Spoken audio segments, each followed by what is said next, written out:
Bueno, tengan ustedes muy buenas tardes. Vamos a dar inicio a la clase teórica del día de hoy, que es principalmente, vamos a abarcar dos temas, ¿sí? Ambos temas son de patología esofágica, que es lo que tenemos programado de acuerdo al plan de teóricas asignados para este módulo. En ese sentido, pues vamos a comenzar con lo que es los trastornos motores del esófago, ¿no? Quizás dentro del mundo basado ya por competencias, algo que tenemos que entender y seguramente se va a ir aplicando con más importancia en esta gestión y al año y así sucesivamente, vamos a entrar con estos casos. Estos son casos clínicos en los cuales, por ejemplo, en este caso, pues una paciente de 49 años, de sexo masculino, que consulta por pirosis de 5 años de evolución, diurna, nocturna, con recuperaciones frecuentes y dificultad para conciliar el sueño, refiere a aumento de peso de 12 kilogramos en el último año, no presenta síntomas de alarma, antecedentes personales de importancia, tiene como infarto agudo de miocardio 5 años, hipertensión arterial, tabaquismo y consumo de pues, alcohol por día de 60 gramos aproximadamente, con esas variables al examen físico de una tensión arterial de 130 a 85, frecuencia cardíaca de 84, peso de 94, una talla de 1,68 y un índice de masa corporal de 33,3 kilogramos metro cuadrado. Entonces, quizás nosotros vamos a poder enmarcarnos en esto, ¿no? Y poder entender a esta altura, por ejemplo, ahora de este paciente, ¿qué nos llama la atención dentro del punto de vista clínico? Definitivamente, lo primero que tenemos que ver en la anamnesis es los signos y síntomas que tiene el paciente, ¿no? Y uno de los signos y síntomas que tiene el paciente, por ejemplo, es la pirosis, que nos llama la atención, ¿no? La evolución diurna, nocturna, etcétera. Entonces, este caso, entiendo que a estas alturas es quizás poco probable que podamos resolverlo. Y el objetivo de esta clase principalmente es ir y al término de la clase poder resolver este tipo de casos clínicos para poder entenderlo mejor y aplicar un poco los conocimientos teóricos a lo que es la clínica o al sistema asistencial propiamente dicho.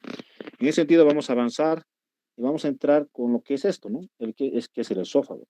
Sabemos que el esófago varía aproximadamente entre 20 a 25 centímetros de longitud, tiene músculo liso y músculo estriado en un 5% aproximadamente en su tercio proximal, incluido el esfínter esofágico superior es músculo estriado.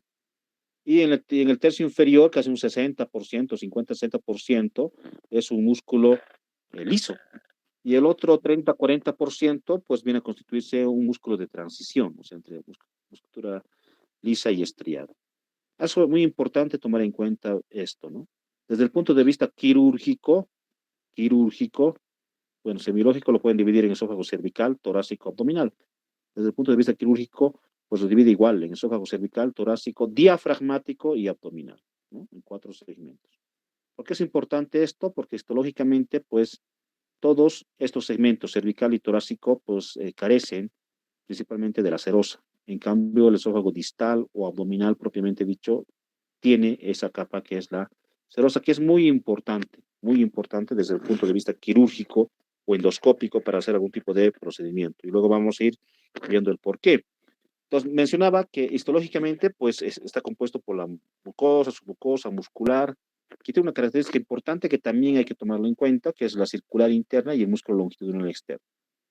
Para ver el punto de vista del tratamiento quirúrgico, que algunas de las patologías de las dos que vamos a revisar el día de hoy, pues seguramente lo vamos a ver, ¿no? Y como dice aquí, está una serosa ausente, a excepción de del segmento abdominal. En el segmento abdominal sí, la serosa está presente. En los demás segmentos, como he mencionado, la serosa sí está ausente. Pues si vamos avanzando, pues esto nos sirve principalmente fisiológicamente a través de las ondas de propulsión peristálticos, simplemente es una comunicación entre la faringe y el estómago, ¿no? Este sistema o este órgano tubular permite que el bolo alimenticio pase desde la faringe hacia el estómago a través de estos órganos. Es quizás su principal función. Algo muy importante que tiene es el esfínter esofágico inferior. ¿Por qué importante? Porque aquí se plantea muchos tipos de trastornos que vamos a ver a continuación, ¿no? Y es muy importante que entonces, cuando hablamos de los trastornos motores del esófago, que es lo que vamos a abarcar el día de hoy, dentro de las varias patologías, las dos más frecuentes, como es la enfermedad de reflujo gastroesofágico y la acalasia, pues mencionar que los trastornos motores del esófago se subdividen en dos grandes grupos, ¿sí? Que son los trastornos motores hipercontráctiles y los trastornos motores hipocontráctiles. Un gran representante, por ejemplo, de los trastornos motores hipercontráctiles es la calasia, ¿no? ¿Sí? El esófago espástico también. Y el gran representante de los trastornos motores hipocontráctiles, ¿sí? Está la enfermedad de reflujo gastroesofágico. Entonces es importante tomar en cuenta porque estas dos patologías, la enfermedad de reflujo gastroesofágico como una patología motor hipocontráctil versus el trastorno motor hipercontráctil, la calasia, es lo que vamos a ver el día de hoy, por la casuística y por todo aquello que conlleva para poderlo nosotros poder diagnosticar. Entonces entramos al primer tema, que es la enfermedad de reflujo gastroesofágico. Y la enfermedad de reflujo gastroesofágico, y una pregunta que siempre lo hacemos en prácticas, ¿no?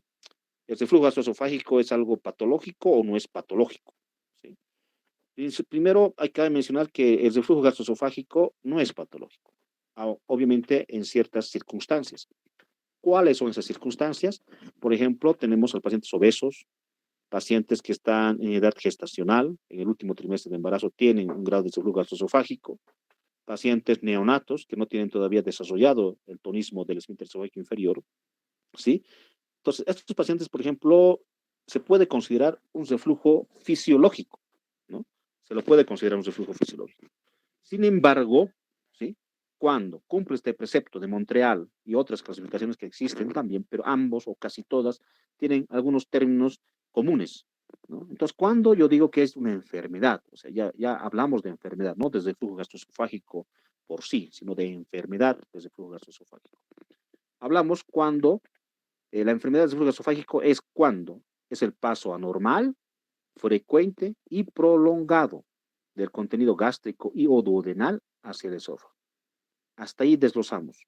Tres palabras importantes.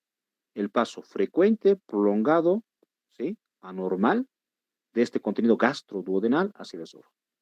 Y no solo eso, sino que también es capaz de provocar signos, ¿ya? Ya sea clínicos o ya lesiones a nivel de la mucosa esofágica, que podemos verlo a través de un endoscopio. Entonces, esas características de anormal, frecuente, prolongado, que causa síntomas y ya que causa lesiones a nivel de la mucosa esofágica, sí ya se considera como una enfermedad de reflujo gastroesofágico. Esos preceptos hay que conocerlos y hay que tomarlos en cuenta. ¿Por qué? Porque vuelvo a reiterar, el reflujo gastroesofágico en muchas ocasiones es algo fisiológico, ¿sí? Pero ¿cuándo se vuelve enfermedad? Cuando habíamos previsto estos conceptos de Montreal, ¿no? Es muy importante tomar en cuenta. Okay. Si seguimos avanzando, pues dentro de la epidemiología podemos ver que pues aproximadamente un 25 a 40% de la población en algún momento de su vida ha experimentado una enfermedad de reflujo gastroesofágico. Y creo que los estudiantes de medicina o los médicos o los que somos de salud, mucho más. Y nos incluimos. ¿Sí? ¿Por qué? Por el tipo de hábito que tenemos. Estamos todo el día ocupados, ya sea con nuestro trabajo o ustedes estudiando con clases acá, van a hacer prácticas, van a teóricas, etcétera, etcétera, y casi nada almuerzan. Pero sí en la noche llegan a casa y pues la mamá siempre, o el familiar, o alguien que tiene esa fortuna de tener, les quieren atender y les dan todo lo que no han podido comer en el día. Entonces, eso uno automáticamente le va a causar un grado de reflujo gasofágico, ya sea en la noche, en la madrugada o al día siguiente, ¿no? Entonces, eso es algo fisiológico, dietético. Pero si esto ya se hace anormal, prolongado, ¿sí? Frecuente, como dice Montreal, pues obviamente eso ya se vuelve una enfermedad, algo patológico. Entonces, casi el 40% de la población ha tenido una serie de eventos de una enfermedad de flujo gastroesofágico. ¿Sí? Ahora, generalmente la mayor incidencia obviamente se presenta en personas mayores de 40 años. ¿Sí? No existe una preferencia si hablamos de género. ¿No? La relación es 2-1, 1-1, entonces no es importante la relevancia para decir que es mucho más frecuente en el varón o en la mujer. ¿Sí?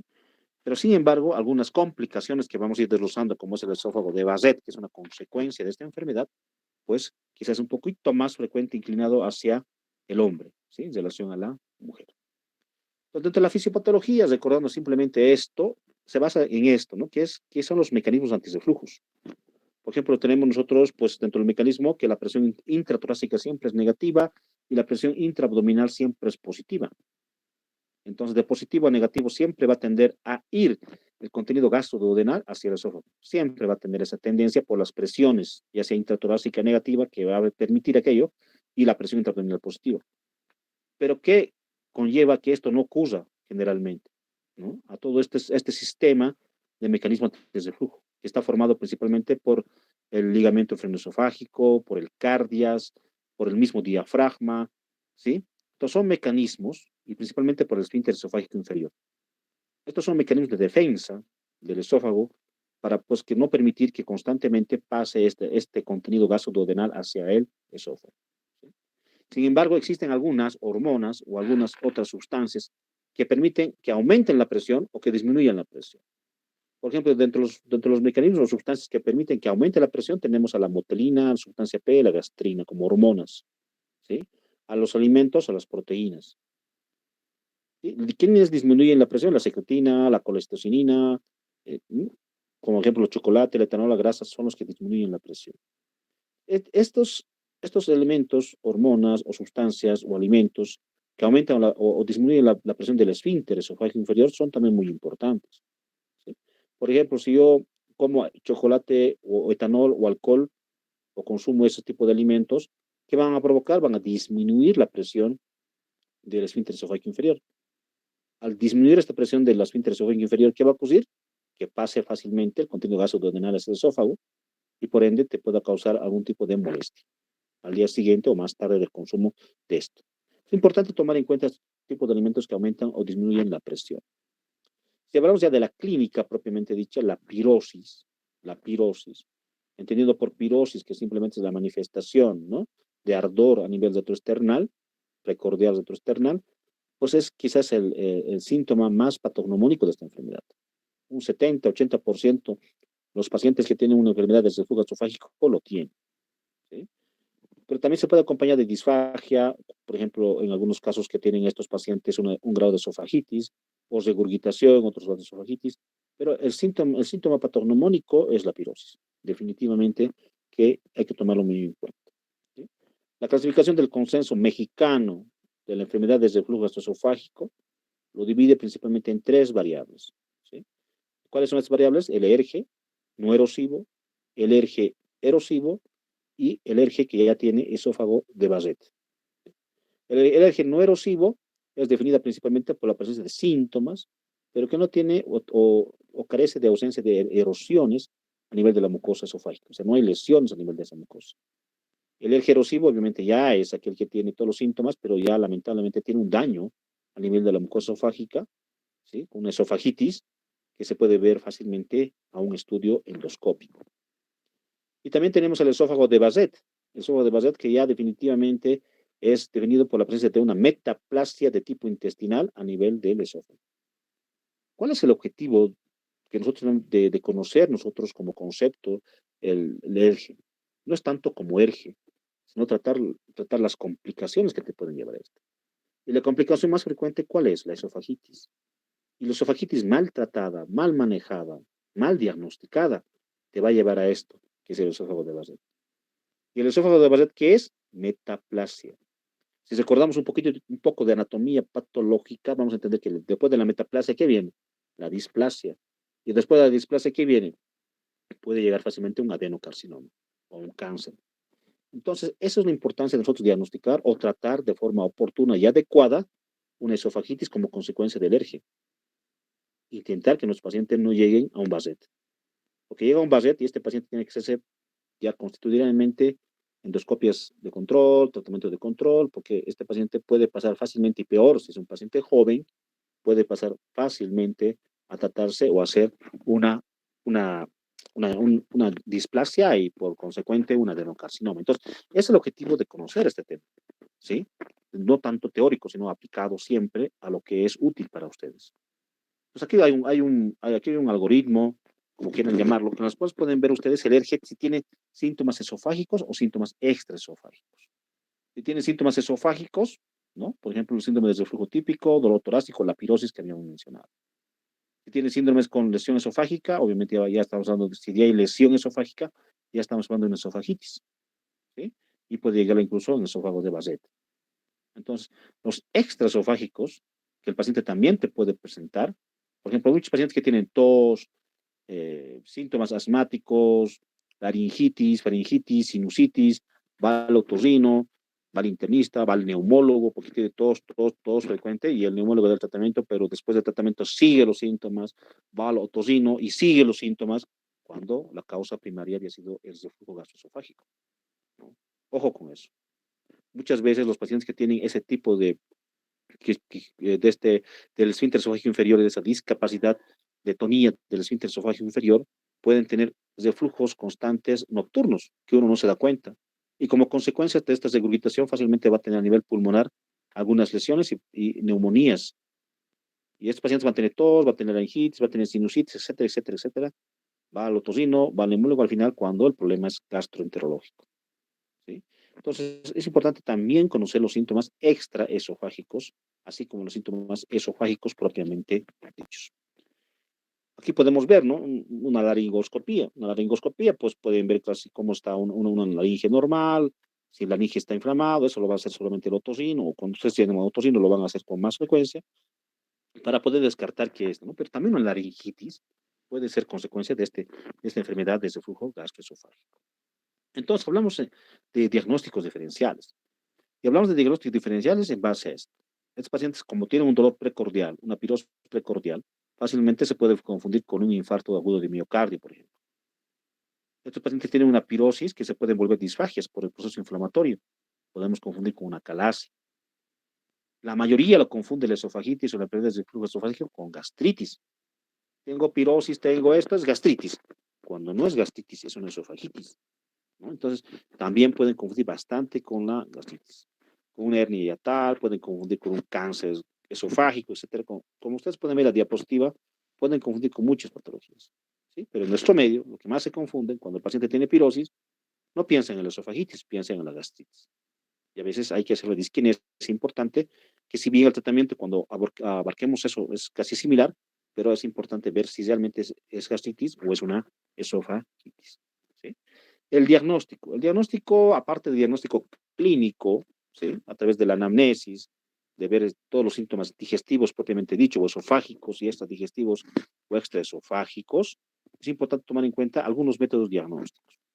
Y quizás un diagnóstico que está, entre comillas, a la mano, aunque no todos los hospitales lo tienen, pero quizás es mucho más fácil de encontrar que los otros exámenes, es la endoscopía del tubo digestivo alto, o sea, un EDA, endoscopía digestiva alta. O si somos más finos, una esófago gastroduodenoscopía, ¿no? Entonces, una esófago gastroduodenoscopía que no es más que un EDA, o sea, una endoscopía digestiva alta, es importante tomar en cuenta. Es importante tomar en cuenta esto, ¿por qué? Porque muchas veces cuando nosotros hacemos endoscopia, recibimos órdenes de consultorios, ahí dice, por favor, realizar endoscopía. Y bueno, y hay endoscopía alta y endoscopía baja. ¿Qué hacemos? Y tenemos que hacer nosotros la parte operativa de endoscopía, una anamnesis al paciente para ver realmente el colega qué está queriendo pedir. Entonces pongan, por favor, para no confundirse, por lo menos una endoscopía digestiva alta o EDA. Y ya entonces uno asimila que es eso, ¿no? O una esofagogastroduodenoscopía, que es más complejo de pronunciarlo, pero que es lo ideal también que soliciten, ¿sí? No pongan solamente endoscopia, porque eso da a entender quizás que no están aplicando muy bien la semiotecnia, ¿no? Entonces, en EDA o una endoscopía digestiva alta o una esofagogastroendoscopía es quizás un pilar muy importante para el diagnóstico de esta enfermedad. Otros también que nos sirve muchísimo para poder diagnosticar es la manometría esofágica, ¿sí? La piachimetría de 24 horas, la centellografía y lo último que está entrando, la impedancia eléctrica esofágica intraluminal. Estos tres, la piachimetría, la manometría, la impedancia y la centellografía, pueden pedir a sus pacientes.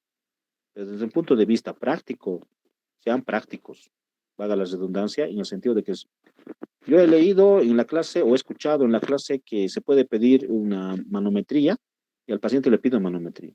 Sin tomar en cuenta que el paciente con manometría, pues no hay centros. El único centro donde van a encontrar manometría es en el centro, en el Instituto de Gastroenterología. Los demás centros, hospitales, institutos privados no lo tienen. Entonces van a hacer dar vueltas a su paciente para al final no ayudar. Entonces, una endoscopia digestiva va muy bien.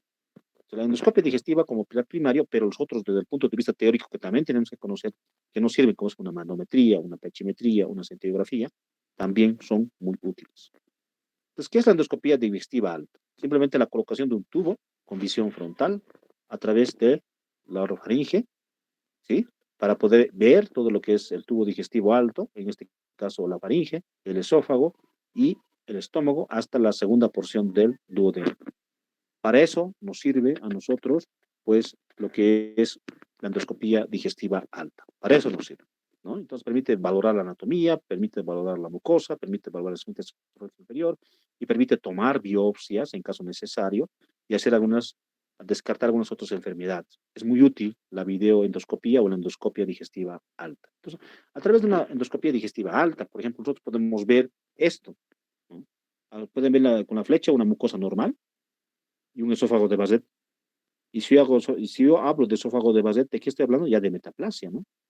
El esófago de Basset se divide en largo, corto, etcétera, pero ya hablo de metaplasia. Entonces ya hablo de algo más importante. Eso podemos ver, eso podemos hacer, podemos biopsiar en un endoscopio. Desde el punto de vista teórico, la manometría sí sirve, sí. ¿Para qué nos sirve? Principalmente para valorar el tonismo del esfínter esofágico inferior. ¿Cómo está ese tono del esfínter esofágico inferior? Para eso nos sirve este estudio de manometría. Sí, son aparatos muy importantes, pero poco accesibles a nuestro medio.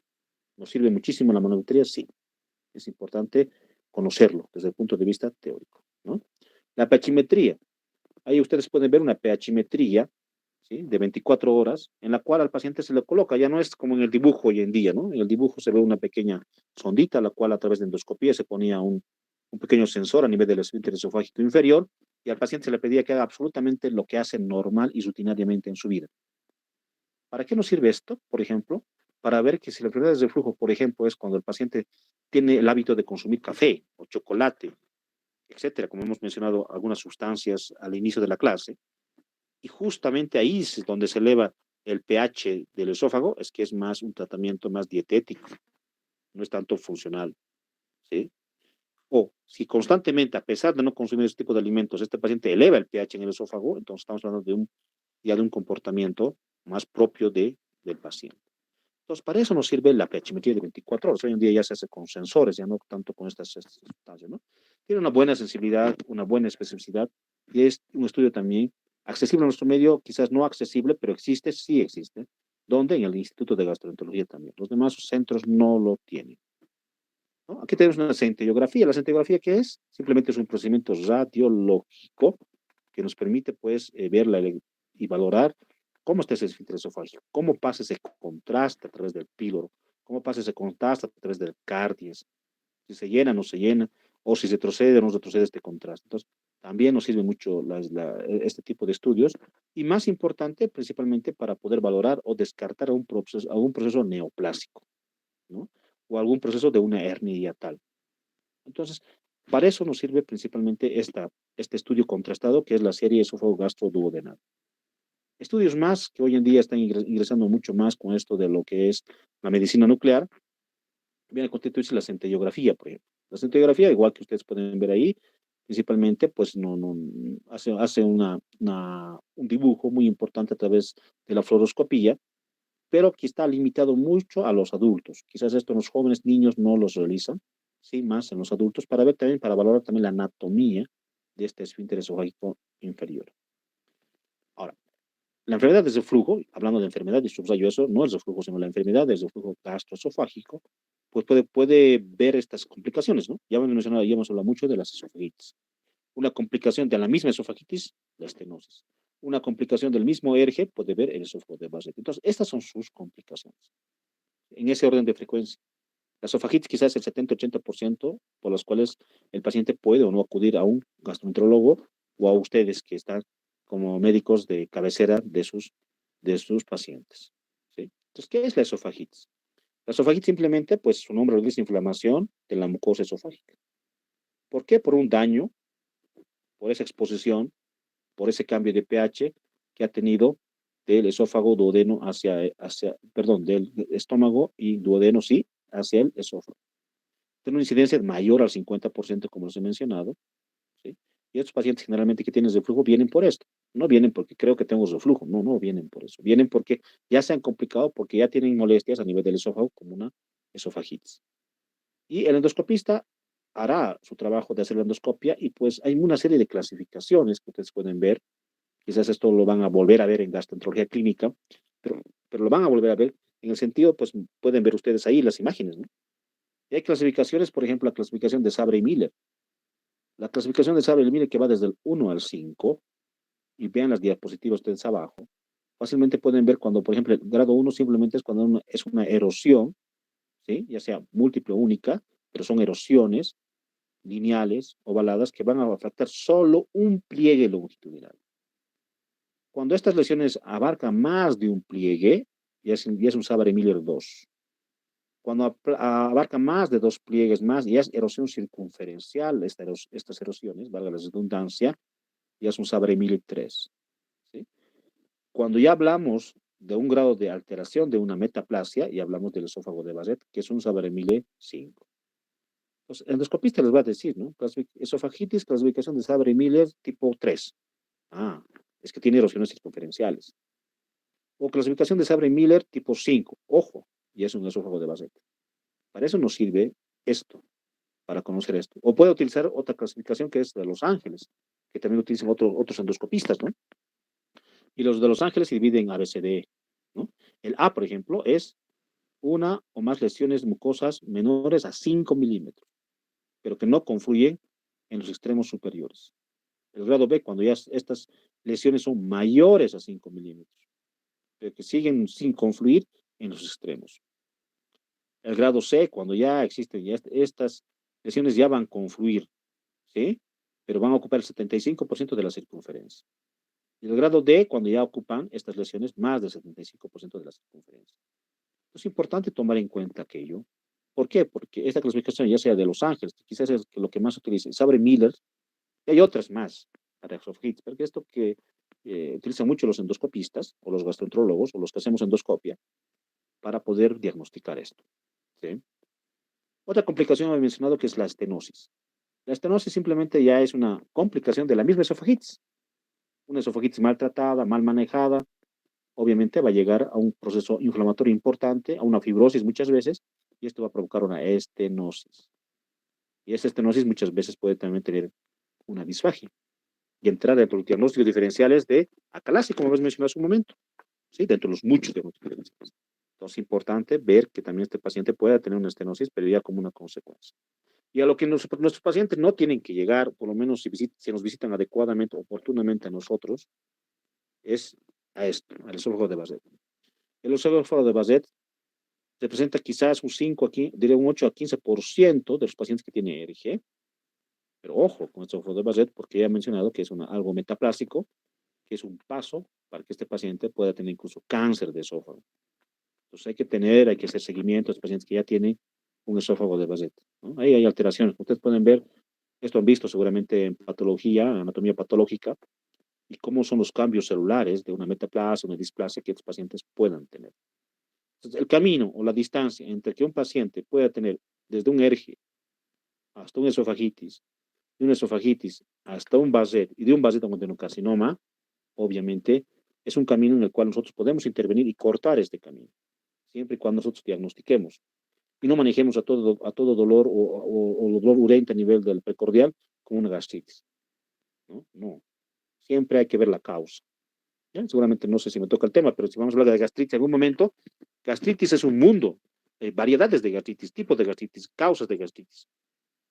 Pero nosotros nos suscribimos simplemente a decir gastritis y empezamos a darles un solo medicamento sin ver la causa. En medicina es eso, ¿verdad? En medicina es no solo tratar el síntoma, sino ver la causa. Tengo fiebre, ya, paracetamol. Tengo inflamación, ya, ibuprofeno o diclofenac. ¿Y quién está causando esa fiebre? ¿Y quién está causando esa inflamación? Eso es lo que ustedes como personal ya calificado, académico, tiene que buscar. ¿Quién está causando esa pirosis? ¿Quién está causando ese dolor en el estómago? No es solo dar un IBP o que vamos a ver a continuación, sino ver la causa. Ah, no, es que la pirosis está causando una esofagitis, no una gastritis, entonces el tratamiento será diferente. ¿Sí? Entonces es importante tomar en cuenta esto, de lo que tenemos que ver. Obviamente esto ya es un extremo, que los pacientes lleguen a un adenocarcinoma. ¿Sí? Es un descuido de los pacientes por falta quizás de cultura, pero si nos tocan otros pacientes y los manejamos como gastritis muchos años, y después cuando el paciente ya no, ya está muy mal, recién le pido estudios complementarios y ya está con un Basset, ojo, no es del paciente, es un problema que nosotros lo hemos cometido. Entonces, es importante tomar en cuenta y evitar que estos pacientes lleguen a este esófago de Basset. ¿Sí? Esófago de Basset sin displasia o con displasia, porque el esófago de Basset es metaplasia, ¿no? Pero si ya tiene displasia, hay que ver si es displasia de bajo grado. Si es displasia de bajo grado, hay que darle el tratamiento médico, o individual de bomba de protones, o incluso ya dar una cirugía antirreflujo. Y ya si una displasia de alto grado, o sea, ya es un cáncer, hay que valorar la edad del paciente. Si es un paciente joven, quizás hacer algo drástico como una esofagiectomía, una endoscopia terapéutica, etcétera. Pero si es una persona de edad avanzada que tiene algunas patologías de comorbilidad, quizás simplemente hacer una endoscopia terapéutica y cuidados paliativos. Eso es el esófago de Barrett. El esófago de Barrett de entrada ya tiene metaplasia. Y hay que valorar si tiene displasia más y si es displasia de bajo o alto grado. Y en base a eso, hacer nuestro tratamiento. Quizás esto ya lo haga el especialista, el gastroenterólogo o el cirujano gastroenterólogo, quizás ya lo haga él. Pero usted es importante que por lo menos diagnostiquen a tiempo un esófago de Barrett, porque es solamente metaplasia. Todavía no es un tema de displasia. Pero cuando ya te displasia, ya es un camino mucho más corto para otro. ¿Sí? Entonces, es importante tomar en cuenta aquello. Ok. Entonces, el seguimiento de esófago de Barrett, seguramente, cuando tengan pacientes que les tiene mucha confianza usted, es esto. Si tiene metaplasia, pues hay que pedir otra endoscopia, ¿sí? En el primer año de vida, cada 6 meses. Y luego, ¿no? Pero si ya tiene displasia leve, hay que pedir 2 sedas al año. ¿Sí? Entonces, el seguimiento es muy importante para ver que estos pacientes no estén avanzando de metaplasia a displasia o de displasia de leve o de bajo grado a de alto grado. ¿Sí? Ok. Esófago de Barrett, entonces, ¿cuál es el tratamiento de un esófago de Barrett que tiene displasia de alto grado? Hoy en día, el tratamiento es el tratamiento endoscópico. ¿Sí? El tratamiento endoscópico a través de una mucosectomía endoscópica es muy importante. ¿Cómo es una mucosectomía endoscópica? Sencillo, ¿no?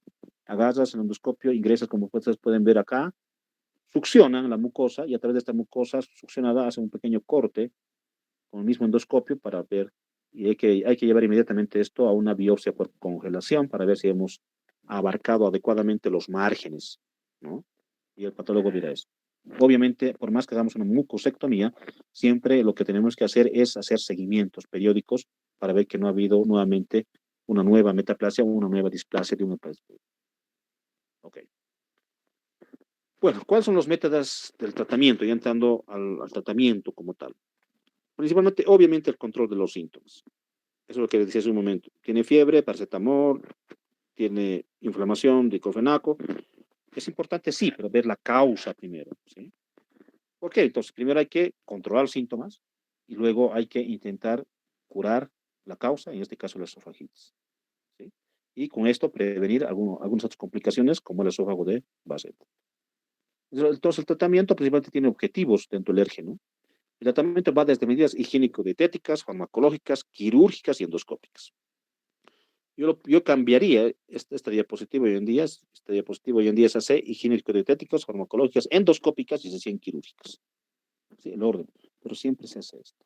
Algo que tenemos que tomar en cuenta a nuestros pacientes, no solamente dar el tratamiento farmacológico, sino también tenemos que ser muy, muy interactivos en el tratamiento higiénico-dietético, porque de la mano van los dos. Si uno de los dos falla, es que no van a tener buenos resultados en su tratamiento. ¿Sí? Modificaciones del estilo de vida. Si este paciente está acostumbrado a comer de noche, por ejemplo, comida copiosa, como muchos, y me incluyo, lo hacemos muchas veces, ¿sí? O muchos de ustedes lo hacen por falta de tiempo, como mencioné hace un momento, hay que intentar modificar este estilo de vida. ¿Por qué? Porque este es un factor preponderante para que estos pacientes puedan tener una enfermedad de flujo y una esofagitis en su momento. Ok, tienen hábitos de comer mucho chocolate o tomar muchas bebidas alcohólicas, etcétera, etcétera, que son hábitos, o muchos jugos cítricos, son hábitos en los cuales hay que, pues, atacar al paciente, hay que educar al paciente. Es un pilar importante en el cambio de vida de estos años. Y luego acompañar con el tratamiento farmacológico. Y el tratamiento farmacológico simplemente se puede dividir en varios pilares, ¿no? Pero algo que nosotros podemos ver ahí son los antiácidos. ¿Sí? Esto algo que tenemos que recordar siempre en la farmacología. El omeprazol no es un antiácido, por ejemplo, ¿no? Ojo, yo tengo muchos internos, muchos alumnos todavía que están con ese pensamiento, cuando no deberían de estarlo, porque ya están en quinto año o están ya cuasi colegas. Hay que tener los conceptos claros. Los antiácidos, ¿cuáles son? Por ejemplo, el hidróxidos, ¿no? Hidróxido de aluminio, hidróxido de magnesio, hemagaldrato, etcétera. Quizás los hidróxidos son los más utilizados, el de aluminio principalmente. Pues esto hay que darles 2 o 3 veces al día, depende de la sintomatología y el peso del paciente, pero ya es una terapia farmacológica los antiácidos. Luego tenemos los bloqueadores H2. Ahí tenemos la ranitidina, la famotidina, etcétera. Cuando yo era estudiante igual que ustedes, la ranitidina se utilizaba como muy poca, como que hoy se utilizan otros medicamentos, ¿no? Todo. ¿Qué te duele? ¿Te arde? Tómate ranitidina. Hoy en día casi ya nadie quiere utilizar ranitidina, pero utilizan y diré, son muy importantes y buenos estos fármacos. ¿No? Ahí tienen ustedes las famosas ranitidina, gran representante de estos, H2, ¿sí? Sin desmerecer a los demás, que también son muy importantes. Los IBPs, hoy en día todos IBP. La vecina, la cuñada, el amigo, todos utilizan IBPs. ¿Y el IBP más utilizado cuál es? El omeprazol. ¿Sí? Y el omeprazol es quizás una terapia muy importante, pero ojo, no es tomar por tomar omeprazol. Si nosotros revisamos un poquito de fisiología, a ver, ¿qué hace el omeprazol? Disminuye la formación de ácido clorhídrico. ¿Por qué? Porque es un inhibidor de bomba de protones. Entonces, ¿dónde actúa? En la bomba de protones. Y si actúa en la bomba de protones, interviene en el intercambio iónico. Y como no hay intercambio iónico, no va a haber la formación de ácido clorhídrico. Hasta ahí estamos bien. Pero si tomamos mucho tiempo el IBP, ¿qué pasa? No se olviden que hay algunas células, por ejemplo, las células principales en el estómago. ¿Qué secretan las células principales en el estómago? Si se acuerdan un poquito de fisio, el pepsinógeno. Y para volverse de pepsinógeno a pepsina, ¿qué necesita? El pH. Nosotros no tenemos un pH ácido, y eso lo provoca el ácido clorhídrico. El pepsinógeno nunca se va a transformar en pepsina. ¿Y la pepsina para qué sirve? Para cortar los enlaces peptídicos. ¿Y quiénes están formados por enlaces peptídicos? Los aminoácidos. ¿Y quiénes forman los aminoácidos? Las proteínas. Me dejo entender, es una cascada. O sea, a los pacientes que le dan mucho tiempo IBPs, le están condenando a que no puedan ellos mismos poder absorber las proteínas. ¿Por qué? Porque no tienen pepsina. ¿Y por qué no tienen pepsina? Porque el ácido clorhídrico no ha cambiado el pH y el pepsinógeno nunca se vuelve en pepsina. Y no hay quien pueda desdoblar estos enlaces peptídicos por los cuales están formados los aminoácidos. Entonces, como ven, si ustedes la fisiología se acuerdan desde segundo año, no es nomás dar. Eso es lo que ustedes, al ser médicos, tienen que entender. ¿Sí? No son empíricos, no son farmacéuticos para decir, ¿qué tienes? Dolor urgente, ya, dale, tomate un omeprazol. No. Está bien tomar, pero no crónicamente, no mucho tiempo, porque causan otros efectos. Lamentablemente en nuestro medio esos efectos están causando por tomar mucho omeprazol, ¿no? Entonces no están pudiendo pues poder absorber o tomar adecuadamente las proteínas. Entonces, los IBPs sirven muchísimo, tanto los síntomas, pero también hay que ver las causas en el tiempo. Bueno, el jugo gástrico sabemos que es muy importante en la formación, la fase cefálica, intestinal, antral, etcétera, que ya han visto en fisiología en su momento, pero que también son muy importantes. Ahí está, ¿no? Desde el omeprazol que utilizan muchísimo, 2 veces al día. Hay otras moléculas que están entrando hoy en día, pues las lansoprazol, esoprazol, mesoprazol, etcétera. Pantoprazol, existen muchísimas moléculas. Estas moléculas últimas, por ejemplo, solo es dosis única, más cómodo para el paciente, poco más cara, sí, por el momento, pero son tomas únicas versus el omeprazol, que es una toma 2 veces al día, ¿no? Sabemos por farmacología. Entonces, eso hay que ir viendo, ¿sí? Hay que ir valorando al paciente. Le doy un cierto tiempo, 1 mes, 2 meses. El paciente está muy bien, perfecto. Corto el omeprazol. Que no lo puedes dar, como os mencioné hace un momento, mucho tiempo, porque se lo vas a causar otras cosas. Corto, y después de unas semanas vuelve nuevamente el paciente con los síntomas. Ah, ahí hay que valorar el costo-beneficio. O le sigo dando omeprazol, o ya entro a otro tipo de terapéutica, ¿sí? Porque está haciendo recidivas este paciente. Y ahí ingresa lo que es el tratamiento quirúrgico, ¿no? Antes, hace unos 10, 15 años, o habían gastroenterólogos o habían cirujanos generales. Y los cirujanos generales decían, no, hay que operar, esto hay que operar, todo es operar. Y los gastroenterólogos decían, no, no, es tratamiento médico, lo último, etcétera, tratamiento clínico. Entonces, por eso surgen nuevas especialidades, como que ustedes muchos ya van a hacer, ¿no? Estamos los cirujanos gastroenterólogos, que es una combinación entre ambos, ¿sí? En otras áreas también existen ya esas combinaciones, ¿no? Antes lo manejaban todo el internista, hoy en día ya existe el endocrinólogo para manejar otras áreas específicas, etcétera. Igual, lo mismo es en cirugía. Pues la cirugía se está desdoblando, ya no es cirugía general. Cirugía general es un paso primario, pero hoy en día ya hay cirujanos gastroenterólogos, vasculares, cirujanos oncólogos, etcétera. Y dentro de esta área, pues hay que ver la equivalencia, ¿no? ¿Cuánto tiempo, riesgo-beneficio? ¿Mi paciente sigue tomando omeprazol o ya paso al tratamiento quirúrgico? ¿Y qué dicen los artículos? Mencionan que cuando el paciente está más de 6 meses con tratamiento farmacológico y el paciente está con reiteradas sintomatología, mejor es pasar al tratamiento quirúrgico. Es un riesgo-beneficio, ¿sí? Y el tratamiento quirúrgico de una enfermedad desde el flujo gastroesofágico simplemente se sintetiza en esto, que es la fundoplicatura. La más conocida, la técnica más conocida es la de Nissen. Hay muchos tipos de funduplicaturas, pero la más conocida es la de Nissen, la más usada. Y se puede hacer por vía laparoscópica, por vía abierta. Ustedes pueden ver ahí, están haciendo una funduplicatura por vía laparoscópica. ¿Pero qué es una funduplicatura? Y la funduplicatura simplemente viene de esto, del fundus gástrico. Ustedes están viendo acá cómo el cirujano va a ir liberando los vasos cortos del fundus, liberando todo lo que es los ligamentos que sostienen a este nivel. Y una vez que han liberado esto, pasa el fundo gástrico por detrás del esófago. Y una vez pasando por detrás del esófago, le hace una aplicatura, que simplemente es la unión del fundo. Eso se llama funduplicatura. ¿Sí? Obviamente que hay que respetar, ya el cirujano ya verá esto, el cirujano gastroenterólogo, etcétera, verá esto, el digestivo, que es respetar, por ejemplo, el nervio vago, si no lo condenas a otras cosas del paciente. Pero no vamos a entrar a técnica, vamos a entrar a que el tratamiento quirúrgico de un paciente que tiene mucha recidiva o no cede al tratamiento clínico o medicamentoso o farmacológico es la funduaplicatura. Y la funduaplicatura simplemente es pasar el fundus gástrico, enchalecar, si quieren el término, el esófago distal y crear un pseudoesfínter esofágico inferior que no permita el paso del contenido gastroduodenal hacia el esófago. Ese es el objetivo común que tenemos que tener. Es como ustedes pueden ver, ¿no? La fundoplicatura de Nissen les había mencionado.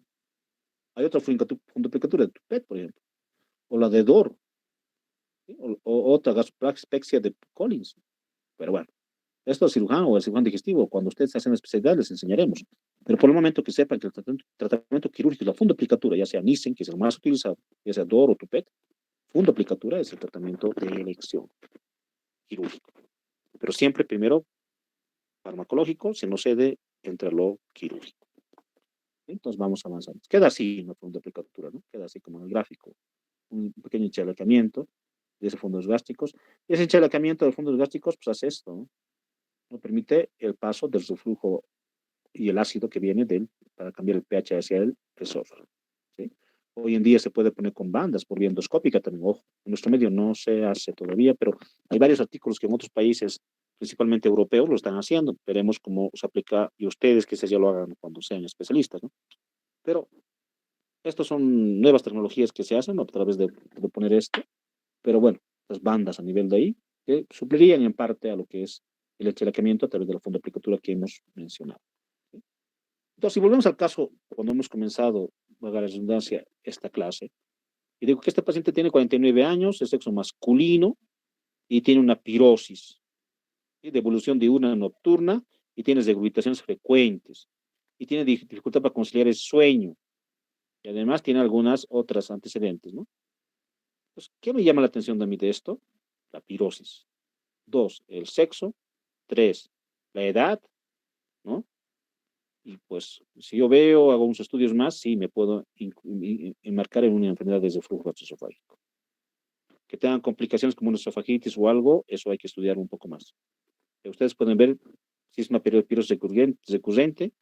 Por ejemplo, este paciente puede tener tos, no puede conciliar sueños porque tiene pequeñas deglutizaciones nocturnas y eso no le permite conciliar el sueño. ¿Sí? Y puede tener quizás espasmos o signos asmáticos, como les mencionado este paciente. Entonces, es la importancia de poder aplicar esto, que seguramente esto lo van a hacer mucho más en lo que es la parte clínica, en prácticas, pero lo pueden. Bueno, hasta aquí el tema de enfermedades de flujo gastroesofágico dentro de lo que es eh, los trastornos de tipo hipocontráctil. Si tienen alguna pregunta hasta acá, por favor, estoy atento para poder absolver sus preguntas.